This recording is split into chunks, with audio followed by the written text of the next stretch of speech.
إن الحمد لله نحمده ونستعينه ونستغفره ونؤمن به ونتوكل عليه ونعوذ بالله من شرور أنفسنا ومن سيئات أعمالنا من يهده الله فلا مضل له ومن يضلل فلا هادي له وأشهد أن لا إله إلا الله وحده لا شريك له وأشهد أن محمدا عبده ورسوله أما بعد فإن خير الحديث كتاب الله وخير الهدي هدي محمد صلى الله عليه وسلم وشر الأمور محدثاتها وكل محدثة بدعة وكل بدعة ضلالة وكل ضلالة في النار. أعوذ بالله من الشيطان الرجيم. بسم الله الرحمن الرحيم. يا أيها الذين آمنوا اتقوا الله حق تقاته ولا تموتن إلا وأنتم مسلمون. يا أيها الذين آمنوا اتقوا الله وقولوا قولا سديدا يصلح لكم أعمالكم ويغفر لكم ذنوبكم ومن يطع الله ورسوله فقد فاز فوزا عظيما.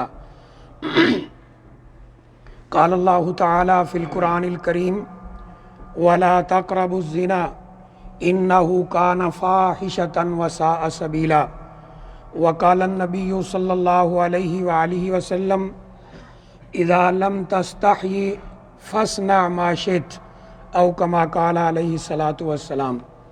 انتہائی قابل احترام بھائیو دوستو، یہ انگلش کیلنڈر کے اعتبار سے دوسرا مہینہ ہے فروری کا. اس مہینے کی 14 تاریخ کو ایک ایسا دن منایا جاتا ہے جو آئے سال آئے روز بڑھتا چلا جا رہا ہے. پہلے بھی مختصر سا اس کا تذکرہ ہوا. یاد دہانی کے لیے آج بھی اس کی تاریخی اور شرعی حیثیت کیا ہے اس کے اوپر چند باتیں عرض کرنا چاہتا ہوں. اللہ تعالیٰ سے دعا ہے اللہ تعالیٰ قرآن و حدیث کی روشنی میں صحیح بات کرنے کی توفیق عطا فرمائے. یہ دن جو ہے ویلنٹائن ڈے کے نام سے مشہور ہے اور اس وقت ہماری نوجوان نسل اس بیماری کے اندر بہت زیادہ مبتلا ہے. خاص طور پر اسکولوں اور کالجوں کے اندر اس کو منایا جاتا ہے اور اسے نام کیا دیا جاتا ہے؟ انٹرنیشنل لورز فیسٹیول، محبت کرنے والوں کا عالمی دن. اور اس کو کیسے سیلیبریٹ کرتے ہیں؟ نوجوان بچے ہمارے اور بچیاں ایک دوسرے کو پھول پیش کرتے ہیں اور وہی جو الفاظ دھوکہ دینے کے لیے بولے جاتے ہیں 3 وہی بولے جاتے ہیں. اور یہ بیماری آئے روز بڑھتی جا رہی ہے.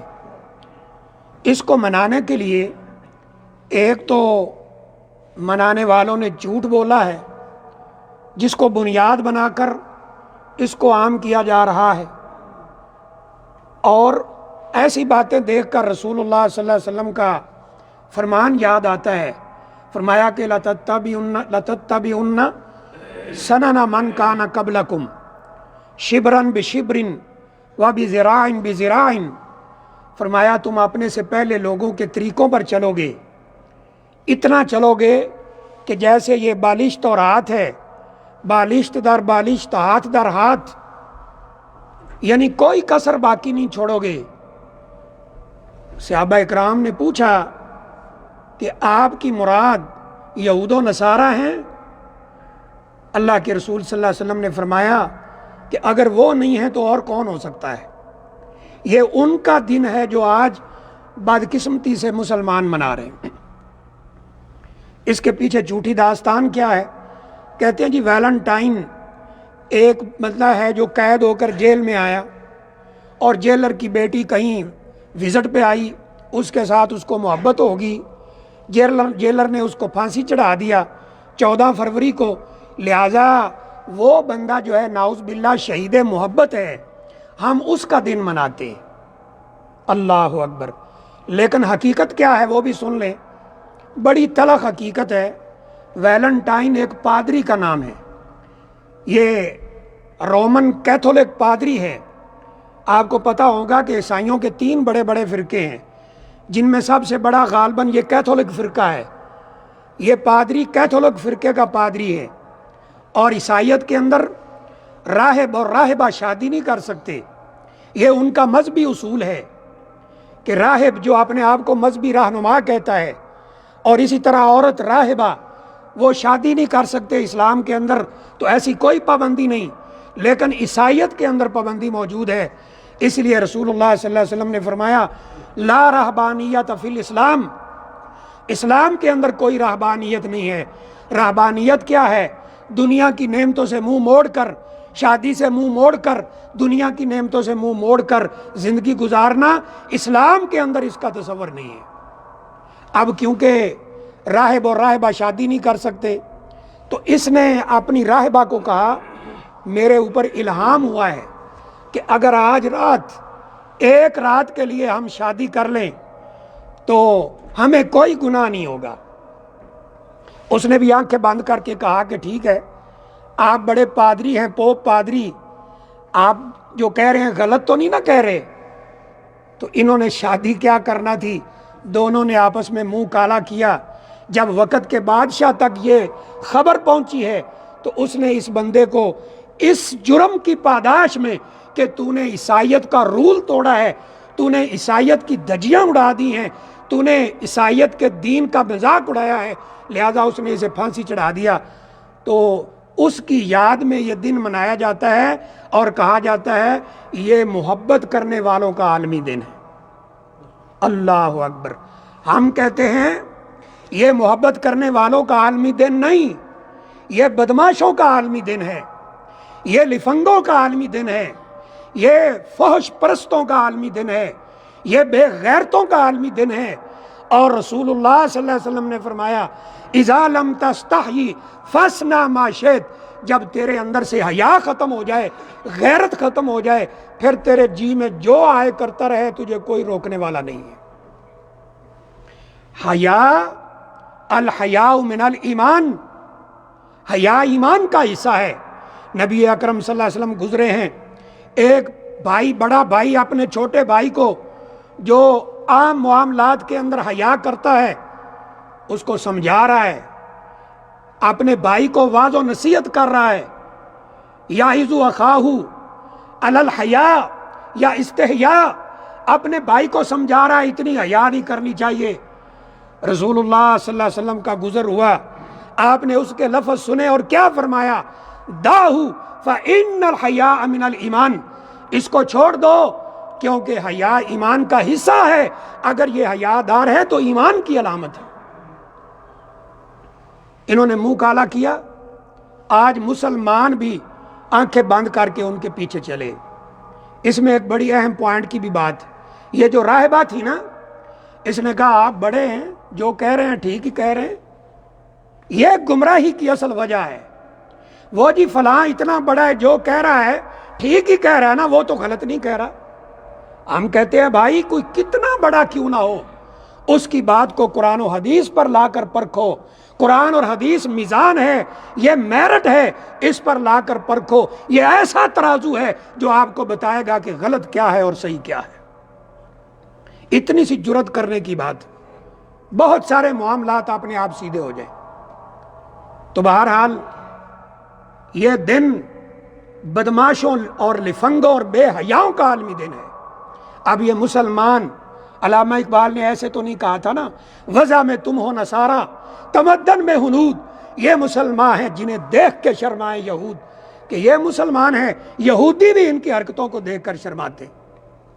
اور واللہ میں نے اخبار میں ایک خبر پڑھی تھی چند سال پہلے، 14 فروری کے موقع پر ہندوستان کے اندر، بمبئی شہر کے اندر، وہ تنظیم جسے ہم دہشت گرد تنظیم کہتے ہیں، شیو سینا کی RSS، انہوں نے ایسی دکانیں جلا ڈالی تھی جہاں یہ پھول فروخت ہو رہے تھے۔ لیکن مسلمانوں کے شہر دیکھو، پاکستان کے اسلام کے نام پر بنے ہوئے ملکوں کے شہر۔ ایک خبر پڑھنے کو ملی کہ جی لاہور شہر کے اندر 14 فروری کو یہ جو پھول ہے نا، یہ شارٹ ہو گئے تھے۔ جو عام دنوں میں 300 کا دستہ ملتا ہے گلدستہ پھول کا، وہ اس دن 2-2 ہزار کا فروخت ہوا ہے، لیکن پھر بھی ملتا نہیں تھا، شارٹ ہو گیا تھا۔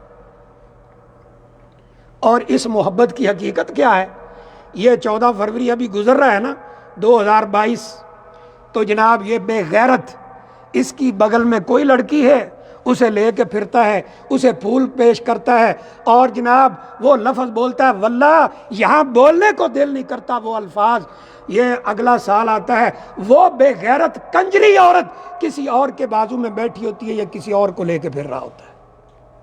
یہ محبت رسول اکرم صلی اللہ علیہ وسلم نے فرمایا تھا، دو محبت کرنے والوں کے لیے سب سے پیاری چیز اگر کوئی ہو سکتی ہے تو وہ نکاح ہے۔ سچی محبت یہ ہے کہ وہ بندہ آپ کے ساتھ نکاح کرے، اگر نکاح نہیں کرتا تو جھوٹ بول رہا ہے، وہ اپنے نفس کی خواہش کو پورا کرنا چاہتا ہے، یہ محبت نہیں ہے۔ النکاح من سنتی فمن راغب عن سنتی فلیس منی، نکاح میری سنت ہے، جس نے میری سنت سے منہ موڑا اس کا میرے ساتھ کوئی تعلق نہیں ہے۔ اور عبداللہ بن مبارک رحمہ اللہ یا امام شافعی رحمہ اللہ تعالیٰ کے بڑے مشہور اشعار ہیں، کسی نے ان کو امام صاحب کی طرف منسوب کیا ہے، کسی نے سیدنا عبداللہ بن مبارک رحمہ اللہ کی طرف کہ فَعْلَمْ أَنَّ الزِّنَا دَيْنٌ فَإِنْ أَقْرَضْتَهُ فَتَكُونُ الْوَفَاءُ مِنْ أَهْلِكَ فَعْلَمِ، یاد رکھو زنا ایسا قرض ہے، اگر تو نے اپنے سر پر اٹھایا اس کا پورا تیرے گھر کی عورتوں سے ہوگا، یہ بات اچھی طرح جان لو۔ جو خود بے غیرت ہو جاتا ہے وہ اپنی غیرت کا دفاع کیسے کر سکتا ہے؟ جو خود بے حیا ہو جائے وہ اپنی عورت کے اندر حیا کیسے پیدا کر سکتا ہے؟ اس بات کا سوال ہی پیدا نہیں ہو سکتا۔ اس لیے رسول اللہ صلی اللہ علیہ وسلم نے نا چند اصناف، چند اقسام ایسے لوگوں کی بتائی ہیں، واللہ جنت میں جانا درکنار، فرمایا وہ جنت کی خوشبو بھی نہیں پا سکیں گے۔ اگرچہ علماء نے اس بات کی وضاحت کی ہے کہ شرک کے علاوہ اللہ جس گناہ کو چاہے گا معاف کر دے گا، اور اللہ نے قرآن مجید میں یہ حکم بھی بیان فرمایا ہے، لیکن یہ اللہ کی مرضی پر منحصر ہے، وہ کتنی دیر جہنم میں رہتا ہے اور کیسے وہاں سے نکلتا ہے یا نہیں نکلتا یہ اللہ بہتر جانتا ہے۔ یہ کئی قسمیں بتائی تھی، ان میں سے ایک دیوس بتایا تھا۔ دیوس پوچھا اللہ کے رسول صلی اللہ علیہ وسلم وما دیوس، یہ دیوس کون ہوتا ہے؟ آپ نے فرمایا ما یقر فی اہلہ الخبث، جو اپنے گھر کی عورتوں میں برائی دیکھتا ہے اور خاموش رہتا ہے۔ اس کی بہن، اس کی بیٹی دوسرے کو پھول پیش کر رہی ہے اور ساتھ وہی فحاشی والے لفظ بول رہی ہے، اس کی کان کے اوپر کوئی جو بھی نہیں رینگتی، اس کو کوئی غیرت نہیں آتی، تو ایسا دیوس انسان وہ جنت کے اندر داخل بھی نہیں ہوگا۔ اور نبی اکرم صلی اللہ علیہ وسلم کے پاس آیا تھا نا ایک شخص، اللہ کے رسول صلی اللہ علیہ وسلم سارے کام آپ کے کرنے کے لیے جو آپ بتاتے ہیں تیار ہوں، ایک کام کی اجازت دے دیں، مجھے زنا کی بڑی عادت ہے، میں وہ نہیں چھوڑ سکتا، وہ آپ مجھے اجازت دے دیں۔ صحابہ اکرام غصہ کرنے لگے اس شخص پر، آپ نے فرمایا نہیں قربوہ، اس کو میرے قریب کر دو، ذرا میں اسے سمجھاؤں یہ کیا سوال کر رہا ہے۔ یہ بندہ قریب آیا، نبی اکرم صلی اللہ علیہ وسلم نے فرمایا اترضی لامک، کیا تیری ماں کے ساتھ کوئی اور شخص ایسا فعل کرے تو اس پہ راضی ہو جائے گا؟ کہتا لا یا رسول اللہ، نہیں اللہ کے رسول صلی اللہ علیہ وسلم، اترضی باختک، تیری بہن کے ساتھ ایسا ہو کیا تجھے پسند ہے؟ کہتا نہیں اللہ کے رسول صلی اللہ علیہ وسلم۔ وقت تھوڑا ہوتا ہے، آپ نے چند رشتے گنوائے، پھر فرمایا اگر تجھے یہ بات پسند نہیں ہے تو لوگوں کو بھی یہ بات پسند نہیں ہے کہ ان کی عزتوں کے ساتھ کوئی کھیلے۔ اب جناب یہ تو بڑا نوجوان، یہ مسلمان نوجوان ہے جس نے اسلام کا دفاع کرنا تھا، یہ پھول لے کے پھر رہا ہے۔ آج میں نے اتنی لڑکیوں کو پھول دیا ہے، پھر اس سے پوچھا جائے تیری سسٹر کو کتنے لڑکوں نے پھول دیا ہے، پھر غصے ہوتا ہے۔ تو میرے بھائی یہ جو دیکھیں نا، مشکات شریف سے لے کر بڑی کتابوں تک ایک روایت موجود ہے، شیطان اپنا تخت پانی پہ لگاتا ہے اور رات کو جو اس کے شتونگڑے چھوٹے شیطان، اس کے ورکرز یہ لفظ زیادہ سمجھ آئے گا نا یہاں، اس کے ورکرز جو ہیں وہ پھر رہے ہوتے ہیں پوری دنیا میں، اور رات کو آ کے شام کو اس کو رپورٹ پیش کرتے ہیں. کوئی کہتا ہے میں نے قتل کرا دیا، یہ کرا، آپ کو وہ کہتا ہے ٹھیک کیا، لڑائی کرا دی، جھگڑا کرا دیا، چوری کرا دی، ڈاکہ ہو گیا فلاں. اچھا ٹھیک ہے. ایک اس کا شتونگڑا آتا ہے اور کہتا ہے میں نے میاں بیوی کے درمیان لڑائی کرا دی ہے، طلاق ہو گئی ہے، ایسی لڑائی کروائی ہے کہ اب میاں بیوی اکٹھے نہیں ہو گئے. حدیث میں آتا ہے یہ اسے تخت پر بلا کر اپنے سینے سے لگاتا ہے اور کہتا ہے نعم انتا، وہ تیرے جیسا کارنامہ کسی اور نے نہیں کیا. سوچنے کی بات ہے. قتل، ڈاکہ، لڑائی، جھگڑا، چوری، وارداتیں، ان پہ وہ کچھ نہیں کہتا، لیکن اس پہ کیوں کہتا ہے؟ اس کی وجہ یہ ہے بھائیو کہ جب نکاح ہوتا ہے، میاں بیوی اکٹھے رہتے ہیں، معاشرہ سنورنا شروع ہو جاتا ہے. نکاح میں آسانی ہو، نکاح میں جلدی ہو، معاشرہ سنورنا شروع ہو جاتا ہے. اور جب نکاح لیٹ ہوں یا میاں بیوی کے درمیان لڑائیاں ہوتی ہیں، معاشرہ برباد ہو جاتا ہے، حرامی بچوں کی کثرت ہوتی ہے. اس لیے شیطان اسے اٹھا کر اپنے سینے کے ساتھ لگاتا ہے. مولانا اقبال کیلانی حافظہ اللہ تعالیٰ کی ایک کتاب ہے نا، لباس کے احکام غالباً، اس میں آپ ایک رپورٹ پڑھ سکتے ہیں. آج سے پتہ نہیں کوئی 20 سال پہلے رپورٹ چھپی تھی کہ امریکہ کی مختلف یونیورسٹیوں میں جب یہ چیک کیا گیا حرامی بچے کتنے ہیں تو 40% حرامی بچے پڑھ رہے تھے. اللہ نے تو ہمیں بڑا سٹرونگ فیملی سسٹم دیا تھا، اسلامک سسٹم، لیکن ہم اس کو توڑنے پہ تلے ہوئے ہیں. میں اللہ سے دعا کر سکتا ہوں اللہ ہماری عزتوں کو محفوظ فرمائے، اللہ تعالی ہمارے نوجوانوں کو حیا کی دولت نصیب فرمائے، اللہ تعالیٰ انہیں غیرت کی دولت نصیب فرمائے. اقول قولی ھذا واستغفر اللہ لی ولکم ولسائر المسلمین من کل ذنب فاستغفروہ انہ ھو الغفور الرحیم.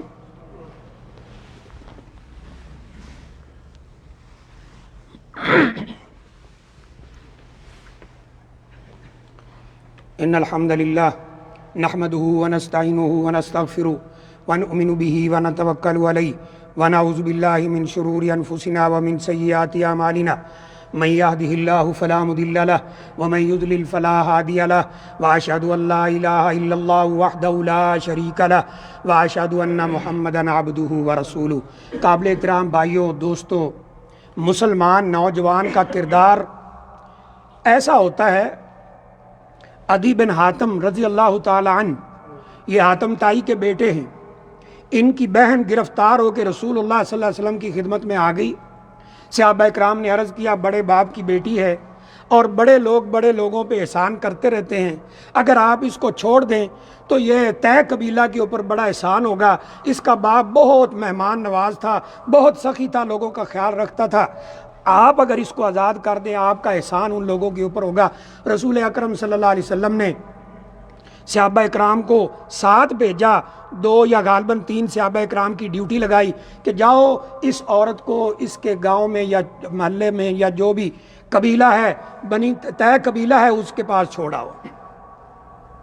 یہ کئی دن کا سفر ہے اور دیکھ رہے ہیں عرب کا صحرا، جہاں پہاڑ، جنگل، ریت، صحرا، ایک اکیلی لڑکی ہے، نوجوان، سردار کی بیٹی ہے، کوئی ایسی ویسی عورت نہیں.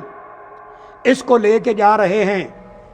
جب بھائی کے پاس پہنچی، پڑھیے حدیث کی کتابیں، تاریخ کے الفاظ، بھائی کو جا کے خوشخبری دیتی ہے میرے بھائی خوش ہو جاؤ، رسول اللہ صلی اللہ علیہ وسلم نے مجھے آزاد کر دیا ہے. آزادی بہت بڑی نعمت ہے، اس نعمت کا بھی ہم نے شکر ادا نہیں نہ کیا. لیکن بھائی سوال کرتا ہے کہ بہن آزادی کی بات تو اپنی جگہ پر ٹھیک ہے، لیکن مجھے تو ایک اور فکر کھائے جا رہی ہے. یہ بتاؤ اتنے دن محمد الرسول اللہ صلی اللہ علیہ وسلم کی قید میں رہی ہو، یہ ان کے ساتھی تمہیں اتنا لمبا سفر کر کے چھوڑنے آئے ہیں، صحرا رات دن تمہارے ساتھ رہے ہیں، تیری عزت تو محفوظ ہے؟ اس بہن کا جواب کیا تھا؟ کہا ہے میرے بھائی، جس قدر میری عزت محمد الرسول اللہ صلی اللہ علیہ وسلم کی مجلس کے اندر اور ان بھائیوں کے ساتھ محفوظ ہے، اتنی عزت تو تیرے گھر میں بھی میری محفوظ نہیں. یہ نوجوان تھے مسلمان، لیکن آج کل کے بھی کبھی اس گلی کے موڑ پہ کھڑے ہیں، کبھی اس کے کھڑے، آنے جانے والی عورتوں کو فکرے کستے ہیں، آوازیں کستے ہیں۔ کیا یہ مسلمان مردوں کا اور مسلمان نوجوانوں کا کردار تھا؟ کیسر و کسریٰ جب فتح ہوئے، صحابہ اکرام کو خزانے ملے، سونا چاندی ہیرے جواہرات، عورتیں بھی قبضے میں آئیں۔ کوئی ثابت کر سکتا ہے نعوذ باللہ کہ کسی نے ایک پیسے کی بھی خیانت کی ہو؟ کہاں مدینہ ہے، کہاں کیسر و کسریٰ، وہاں سے مال چلتا ہے۔ سیدنا عمر فاروق رضی اللہ تعالیٰ عنہ کے قدموں میں ڈھیر ہوتا ہے، لیکن ایک تسمہ بھی پیچھے نہیں رہتا ہے۔ یہ کردار تھے مسلمانوں کے۔ آج جو سیدھی بات ہماری طرح کوئی فقیر بندہ کرتا ہے، اسی کے اوپر ہم تانا بازی کرتے۔ تو مسلمانوں کا تو یہ کردار تھا۔ تو میرے بھائیوں، میں آخری بات کرنا چاہتا ہوں کہ یہ جو بیماری سرایت کر رہی نا ہمارے اندر، اس کا علاج کیا ہے؟ اس کا ایک ہی علاج ہے کہ اپنے بچوں کا، بچیوں کا جلد سے جلد نکاح کریں۔ جب وہ نکاح کی عمر کو پہنچ جائیں، جلد سے جلد نکاح کر دیں اور نکاح کو آسان کریں۔ رسول اللہ صلی اللہ علیہ وسلم نے فرمایا تھا، النکاح اکثر برکتن ایسر معونتن، وہ نکاح جس پہ کم سے کم مشقت لگے، کم سے کم پیسہ لگے، کم سے کم محنت لگے، وہ نکاح اللہ تعالیٰ کی طرف سے برکت والا ہوتا ہے۔ آج ہم نکاح کرتے ہیں، 12 لاکھ روپیہ لگا دیا جی، میں نے 10 لاکھ لگا دیا ہے، 8 لاکھ۔ او اللہ کے بندو، نکاح ہے کیا؟ بیٹا جوان ہوا، بیٹی جوان ہوئی، نبی اکرم صلی اللہ علیہ وسلم نے بیٹی کے لیے کہا تھا دیندار عورت سے شادی کرو، اور بچے کے لیے کہا تھا 2 شرطیں، دین اور اخلاق اچھا ہو تاکہ اپنے بیوی بچوں کے ساتھ اچھے اخلاق سے رہے۔ فرمایا ایسا رشتہ ملے تو شادی کر دو، اگر تم نے ایسا نہ کیا تکن فی الارض فساد عریض، زمین کے اندر ایسا فساد پھیلے گا، اس کو روکنا تمہارے لیے مشکل ہو جائے گا۔ تو یہ ایک حل ہے۔ ہم نے شادیاں مشکل کر دی، نکاح مشکل کر دیے، اور اس کا لازمی نتیجہ یہ ہوا کہ معاشروں کے اسلامی معاشروں کے اندر بے حیائی پھیلنا شروع ہو۔ اور یاد رکھو اللہ کا قانون کہ جب تک بے حیائی اور فحاشی، یہ ایسا گناہ ہے، بے حیائی اور فحاشی 4 دیواری کے اندر بند رہتی ہے، اللہ اسے برداشت کرتے رہتے ہیں، اور جب یہ کھلے عام آ جاتی ہے تو اللہ تعالیٰ کی طرف سے عذاب اترنا شروع ہو جاتے ہیں، اور وہ ہم اپنی آنکھوں سے دیکھ رہے ہیں۔ اپنے ہی بوڑھے جو لوگ ہیں نا، ماں باپ، ان سے جا کے ہم پوچھ سکتے ہیں کہ کیا وقت تھا، یہ زمینیں، کاروبار بڑے محدود تھے۔ میں پنجاب میں رہتا ہوں، زمینیں اس وقت 1 ایکڑ 18 من 20 من، 1 من 40 kg کا ہوتا ہے، بس اتنی گندم آتی تھی، اتنے چاول آتے تھے۔ آج وہ 100 من پر پہنچ گئے، لیکن پھر بھی ہماری معاشی حالت دیکھ لے کیسی ہے۔ یہ اللہ کی طرف سے عذاب کا مطلب صرف یہ نہیں ہے کہ آسمانوں سے پتھروں کی بارش ہو جائے، اور وہ بھی بعید نہیں ہے کہ اگر اس طرح بے حیائی کو پھیلایا جائے تو ایسا بھی بعید نہیں ہے کہ آسمان سے پتھروں کی بارش شروع ہو جائے۔ تو اس لیے میرے بھائی، اس کا ایک ہی علاج ہے۔ اور حیرت کی بات ہے کہ یہ نکاح کی رسمیں اور فوتگی کی رسمیں لوگ تنگ بھی ہیں، پورا بھی کرنا ہے۔ عجیب بات، برادری کیا کہے گی، فلاں کیا کہیں گے۔ او بھائی، کبھی یہ بھی سوچ لو اللہ اور اللہ کے رسول صلی اللہ علیہ وسلم کیا کہیں گے۔ ان کو ناراض کر کے برادری کو راضی کر رہا ہے، یہ بہت بڑے گھاٹے کا سودا ہے۔ اس لیے اللہ سے دعا ہے اللہ تعالی ہمیں عمل کی توفیق عطا فرمائے۔ عباد اللہ، ان اللہ وملائکتہ یصلون علی النبی یا ایھا الذین آمنوا صلوا علیہ وسلموا تسلیما۔ اللہم صل وسلم علی نبینا ورسولنا وحبیبنا محمد۔ اللہم ارض عن خلفاء الراشدین ابی بکر وعمر وعثمان وعلی وعن سائر الصحابة اجمعین۔ اللہم انصر الاسلام والمسلمین، اللہم اذل الشرک والمشرکین، اللہم دمر اعداءک اعداء الدین، اللہم انصر اخواننا المجاہدین فی کل مکان، اللہم انصرهم علی عدوک وعدوک عدوهم اللهم ثبت أقدامهم وسدد رميهم يا رب العالمين اللهم انصر إخواننا المستضعفين في كل مكان اللهم ردهم إلى أهلهم سالمين اللهم تقبل شهداءهم وعاف جرحاهم يا رب العالمين اللهم وفق إمامنا لما تحب وترضى وخذ بناصيته إلى البر والتقوى اللهم طهر قلوبنا من النفاق وأعمالنا من الرياء وألسنتنا من الكذب وأعيننا من الخيانة فإنك تعلم خائنة الأعين وما تخفي الصدور ربنا آتنا في الدنيا حسنة وفي الآخرة حسنة وقنا عذاب النار ربنا ظلمنا أنفسنا وإن لم تغفر لنا وترحمنا لنكونن من الخاسرين عباد الله إن الله يأمر بالعدل والإحسان وإيتاء ذي القربى وينهى عن الفحشاء والمنكر والبغي يعظكم لعلكم تذكرون سبحان ربك رب العزة عما يصفون وسلام على المرسلين والحمد لله رب العالمين.